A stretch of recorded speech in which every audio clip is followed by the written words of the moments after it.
BNP, Jamaat, NCP সবার মধ্যেই সন্দেহ।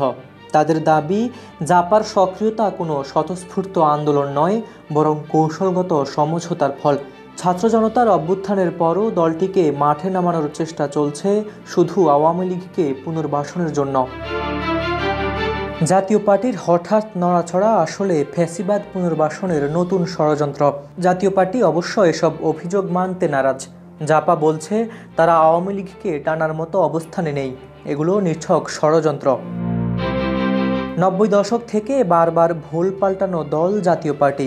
স্বৈরশাসক এরশাদের পর দল ভাঙলেও চরিত্রে তেমন পরিবর্তন হয়নি বলে মনে করেন বিশ্লেষকরা।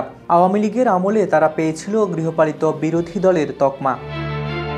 বিএনপির নেতা গয়েশ্বরচন্দ্র রায় বলেন, ফ্যাসিবাদের প্রধান হলো হাসিনা, তাদের দোসর হলো জাতীয় পার্টি। এক্ষেত্রে দলটি সামনে থেকে আওয়ামী লীগের শক্তি ব্যবহার করতে পারে, এটা রাজনৈতিক কূটকৌশল।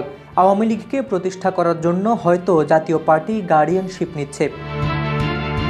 জামায়াতের সহকারী সেক্রেটারি জেনারেল হামিদুর রহমান আজাদ জাপার হঠাৎ সক্রিয়তাকে ফ্যাসিবাদ পুনর্বাসনের নতুন ষড়যন্ত্র বলে দাবি করেন। তিনি বলেন, দেশকে অস্থিতিশীল করে নির্বাচনকে অনিশ্চিত করার ষড়যন্ত্র হচ্ছে জাতীয় পার্টির মাধ্যমে, এটি সরকারের দুর্বলতা।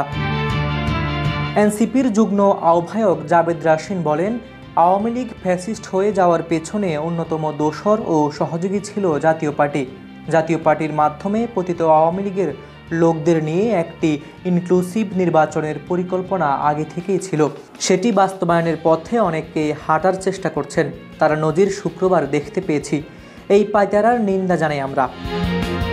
গত শুক্রবার জাতীয় পার্টিকে নিষিদ্ধের দাবিতে বিক্ষোভ করে গণ অধিকার পরিষদ। পরে নুরুল হক নূরের নেতৃত্বে মশাল মিছিলে পুলিশের লাঠিপেটায় আহত হন নূরসহ অন্তত 40 জন।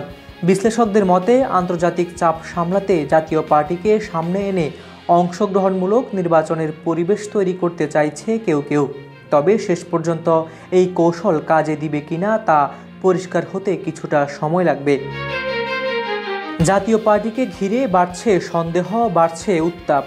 নির্বাচনের আগে রাজনীতির মাঠে এই দলই কি হবে বড় চমক, সেদিকেই এখন তাকিয়ে সবার চোখ। কাজল হায়দারের রিপোর্টে হাবিবুর রহমান নিশান, খবর সংযোগ।